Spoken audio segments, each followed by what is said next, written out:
Hello दोस्तों, आज फिर से हाजिर हूँ आपके समक्ष नागलोक के राजा बासी की कहानी के साथ। आज मैं इसका चतुर्थ भाग आपके समक्ष लेकर आया हूँ। उम्मीद करता हूँ कि आपने इस कहानी के 3 भाग तो देख लिए होंगे। कृपया चैनल को सब्सक्राइब करें और वीडियो को ज़्यादा से ज़्यादा शेयर करें और बेल आइकन प्रेस करना ना भूलिएगा, जिससे कि मेरी आने वाली सब कहानियाँ आपको तुरंत मिल सकें। तो आइए कहानी को विस्तार से सुनते हैं। अगली सुबह सभी पंडित अपनी अपनी पोथी पुस्तक ले और बुजुर्ग पंडित को पालकी में बैठाकर राजा बासी के दरबार की ओर चल दिए। दरबार का समय हुआ और चौपाल पर जैसे बुजुर्ग पंडित ने समझाया था उसी प्रकार सारे पंडित उनके पीछे बैठ गए। चूंकि बुजुर्ग पंडित सबसे अधिक ज्ञानी थे, इसलिए उन्हें ऊंचे स्थान पर बैठा दिया गया। अब जैसे ही राजा बासिक दरबार में उपस्थित हुए तो सभी पुरोहित आदर सम्मान से खड़े हो गए। राजा ने अपनी गद्दी पर विराजमान होने के बाद सभी को बैठने का आदेश दिया। राजा बासिक बोले, हाँ तो पुरोहितों, हमें बताइए, आपने अपनी विद्या से क्या ज्ञात किया है? हमें कौन सा रोग हुआ है और इसके होने का क्या कारण है? बुजुर्ग पंडित हाथ जोड़ते हुए, महाराज, हमें आपको बताते हुए बड़ा खेद हो रहा है कि आपको कोढ़ नामक रोग हुआ है, जिसके पीछे एक लंबी कहानी छुपी हुई है। राजा बासिक बोले, कहानी? कौन सी कहानी? बुजुर्ग पंडित बोले, महाराज, गलती माफ करें, किंतु आपने अपनी ही पुत्री को गलत नजरों से देखा है और उसके साथ संभोग करने का मन में विचार किया है, इसलिए आपको इस भयंकर रोग ने अपनी गिरफ्त में लिया है। राजा बासिक गुस्से से बोले, ठहर जाओ पंडित, आपका अगला शब्द हमें आपको फांसी की सजा का हुक्म देने पर विवश कर सकता है। यदि आप हमसे उम्र में बड़े ना होते तो हम अभी आपकी गर्दन धड़ से अलग कर देते। बुजुर्ग पंडित बोले, लेकिन महाराज, सत्य यही है और इससे आप दूर नहीं भाग सकते। राजा बासिक बोले, किंतु मूर्ख पंडित, ये तो समग्र नागलोक जानता है कि हमारे कोई पुत्री ही नहीं है। बुजुर्ग पंडित बोले, क्षमा करें महाराज, आपके इस प्रश्न का उत्तर हमारे पास नहीं, क्योंकि इसका उत्तर आपको केवल महारानी ही दे सकती है। और हाँ महाराज, मेरी बातों पर संकोच मत करना, क्योंकि ये रति भर भी गलत नहीं है। पुरोहितों की बात अब राजा को धीरे धीरे समझ में आने लगी थी। राजा को खुद के खिलाफ एक भयंकर षड्यंत्र की महक आने लगी थी, जिसका जवाब केवल रानी के पास था। पुरोहितों की सारी बातें सुनने के बाद राजा बोले, तो इस रोग से निजात पाने के लिए हमें क्या करना होगा? बुजुर्ग पंडित बोले, महाराज, आप अपनी जिस पुत्री को नकार रहे हैं, केवल वही आपको इस रोग से निजात दिला सकती हैं। आपकी पुत्री यानी राजकुमारी को अकेले ही पृथ्वी लोक की यात्रा करनी होगी, जहां एक झालरा नामक कुआं है। यदि राजकुमारी उस कुएं से एक मटका जल लाकर आपको स्नान करा दे तो आप स्वस्थ हो जाएंगे, अन्यथा आप जो मर्जी दवा करवा लें, आपका ये रोग कभी भी ठीक नहीं होगा, क्योंकि नागलोक पर इसका कोई उपचार नहीं। अचानक राजा बासी के दिमाग में कोई विचार आया और वह खड़े होकर महल की ओर चल दिए और वहां जाकर रानी से बोले, महारानी, हम जो भी आपसे पूछेंगे उसका हमें सत्य में जवाब चाहिए, अन्यथा परिणाम अच्छे नहीं होंगे। राजा के मुख से ऐसे कड़वे शब्द सुनकर रानी घबराने लगी थी। उनके मन में ये विचार उत्पन्न होने लगा था कि कहीं महाराज को राजकुमारी के विषय में मालूम तो नहीं चल गया, जो कि आगे सही साबित होने वाली थी। रानी घबराते हुए, कहिए महाराज, आप क्या पूछना चाहते हैं? राजा बासिक बोले, रानी, क्या हमारे कोई पुत्री भी है?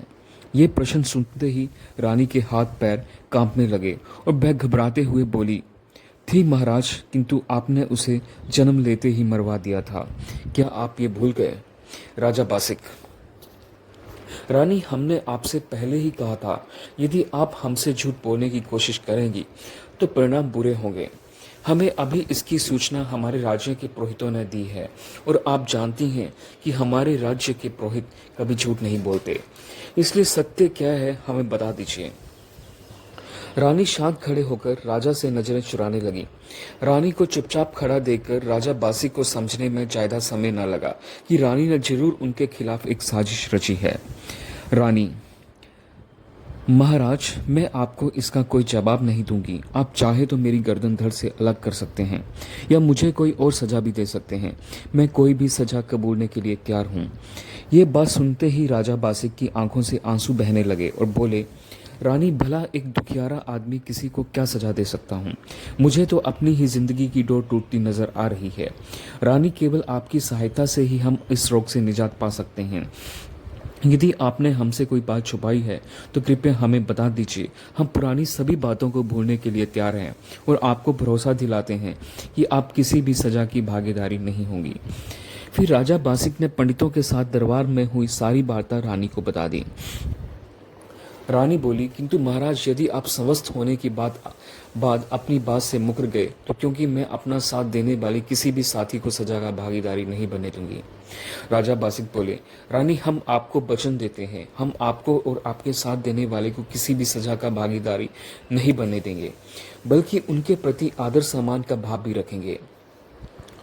दोस्तों, पहले के समय एक वचन का बहुत बड़ा मोल होता था। यदि कोई उस वचन को तोड़ता या उस वचन से मुकरता था तो वह बहुत भयंकर कष्टों से गिर जाता था। इसलिए पहले के लोग अपनी बातों से मुकरते नहीं थे। रानी बोली, तो ठीक है महाराज, पहले आप मुझे वचन दीजिए, तब मैं आपको सारा सत्य बता दूंगी। राजा बासिक बोले, आका चुकू बांका चुकू, तेरा बचन चुकू तो धोबी के कुंड में कंकर होका सुकू। ये मंत्र के रूप में एक वचन होता था। रानी बोली, ठीक है महाराज। और फिर रानी ने शीला सेठानी, रतन सेठ, बांदी और खुद रानी चारों ने मिलकर जो योजना बनाई थी, मैं सारा राजा को सुना डाला और कहा, आज हमारी राजकुमारी 18 वर्ष की हो चुकी है और मेरी सहेली शीला सेठानी की हवेली में रहती है। रानी की बात सुनने के बाद राजा सोच में पड़ गए और अपने माथे पर थप्पी मार कहने लगे, यानी हमारे पंडित बिल्कुल सही कह रहे थे। फिर राजा को वह दृश्य याद आ गया जब वे रतन सेठ की हवेली के आगे से गुजर रहे थे और हवेली की छत पर एक खूबसूरत कन्या अपने केस सुखा रही थी। राजा को अपनी गलती का एहसास अब हो चुका था। राजा ने अपने आंसू पोंछते हुए प्रसन्नता के मुख से रानी से पूछा, रानी, आपने हमारी राजकुमारी का नाम तो बताया ही नहीं। रानी बोली, महाराज, पंडितों ने उसका नाम निहादे रखा है। राजा बोला, वह जैसी हमारी राजकुमारी सुंदर वैसा ही उसका नाम, अति सुंदर। राजा बासिक ने अपने वचन अनुसार ढोल नगाड़ों और बैंड बाजों के साथ राजकुमारी और सेठ सेठानी का महल में भव्य स्वागत किया। दोस्तों, अब नागलोक में तो बहुत खुशियां मनाई जा रही थी। आदर भाव और अभिवादन किए जा रहे थे। शीला व रतन सेठ का बहुत बड़ा सत्कार किया जा रहा था। रानी अपनी निहादे पर बहुत लाड़ प्यार लुटा रही थी। वहीं दूसरी तरफ पृथ्वी लोक के राजा पारिक के दरबार में अभी भी सन्नाटा छाया हुआ था। राजा पंडितों से विचार विमर्श कर रहे थे कि हमारा परीक्षित 18 वर्ष का बालिक हो चुका है, अब हमें आगे क्या कार्यवाही करनी चाहिए। उनमें से एक पंडित ने अपनी राय देते हुए कहा, महाराज, हमारे विचार से तो अब वह वक्त आ चुका है जब राजकुमार परीक्षित को सारी बातें बता दी जाएं। राजा पारिक भी इस निर्णय से सहमत हुए और राजकुमार परीक्षित को सभा में बुलाने का आदेश दिया। थोड़ी देर बाद राजकुमार परीक्षित सभा में उपस्थित होते हैं और राज्य पारिक पुरोहितों और मंत्रियों का अभिवादन करते हुए अपने आसन पर बैठ जाते हैं। परीक्षित बोले, कहिए महाराज, हमें सभा में याद करने का क्या कारण है? राजा पारिक बोले, पुत्र, हम काफी वक्त से आपको एक बात बताना चाहते थे, किंतु हम सही समय का इंतजार कर रहे थे और हमें लगता है आज वह सही समय आ गया है, इसलिए आप हमारी बात ध्यान से सुनिए। परीक्षित, अवश्य पिताजी महाराज, कहिए आप क्या कहना चाहते हैं। फिर राजा पारिक ने राजकुमार परीक्षित को नागलोक के राजा बासिक से हुई उस मुलाकात और उनके बीच हुए वादों की सारी गठरी राजकुमार परीक्षित को सुना दी और बताया कि कैसे अब राजा बासिक अपने वादे से मुकर रहे हैं, किंतु हमें वही पुत्र वधू चाहिए, क्योंकि हम नहीं चाहते कि आने वाले वक्त में लोग हम पर हंसे और हमें ताना दें कि राजा पारिक नागलोक वालों से डर गया, इसलिए अपने राजकुमार की शादी कहीं और कर रहा है। इसलिए पुत्र, अब समय आ गया है जब आप हमारी पुत्र वधू को अपने महल में लेकर आएं। इतना कहकर राजा अपने सिंहासन से खड़े होकर वहां से चले गए। राजा पारिक के वहां से जाने के बाद राजकुमार परीक्षित ने पंडितों से आग्रह किया और बोले, कृपया आप मुझे बताइए कि मेरा राजकुमारी को नागलोक से कैसे ला सकता हूँ।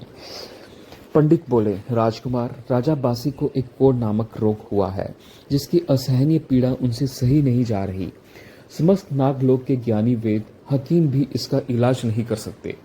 राजा बासी केवल तभी स्वस्थ हो सकते हैं तब राजकुमारी निहादे पृथ्वी लोक पर स्थित झालरा नामक कुएं से एक मटकी पानी ले जाकर अपने पिता को स्नान करा दे, अन्यथा वे इस रोग से कभी निजात नहीं पा सकते।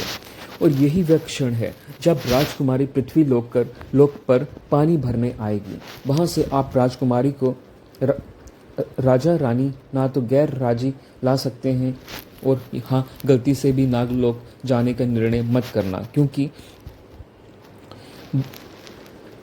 वहाँ एक से एक बलधारी नाग योद्धा है जो आपको जीवित नहीं छोड़ेंगे। परीक्षित बोले, किसी स्त्री के साथ अप्रिय व्यवहार करना मेरे संस्कारों में नहीं है, किंतु मैं आपकी सारी बात समझ गया हूँ। अब आगे का काम आप लोग मुझ पर छोड़ दीजिए और किसी भी प्रकार की चिंता मत कीजिए, और पिताजी से कह दीजिएगा कि हम उनकी पुत्र बधू को साथ लेकर ही लौटेंगे। दूसरी सुबह राजकुमार परीक्षित अपने साथ एक छोटी सी सैन्य टुकड़ी ले झालरा नामक कुएं पर पहुंच गए और वहीं पर अपना तंबू लगाकर डेरा डाल दिया और निहालदे की आने की प्रतीक्षा करने लगे। दोस्तों, आगे की कहानी सुनने के लिए आपको इंतज़ार करना पड़ेगा भाग 5 का। दोस्तों, भाग 5 में आप पढ़ेंगे कि क्या राजकुमार परीक्षित राजकुमारी निहालदे को अपने साथ लाने में सफल हो पाएंगे। यदि हाँ, तो राजा बासी कभी कोढ़ रोग से स्वस्थ नहीं हो पाएंगे। आखिर क्या निकलेगा इन सब का परिणाम। इंसानों और नागों के बीच एक भयंकर युद्ध या बचा था अभी कुछ ऐसा जो कल्पना के परे था। जानने के लिए बने रहें हमारी नेक्स्ट वीडियो तक। अगले भाग की नोटिफिकेशन पाने के लिए कृपया मेरे चैनल को सब्सक्राइब करें और बेल आइकन को प्रेस करना ना भूलिएगा। धन्यवाद दोस्तों।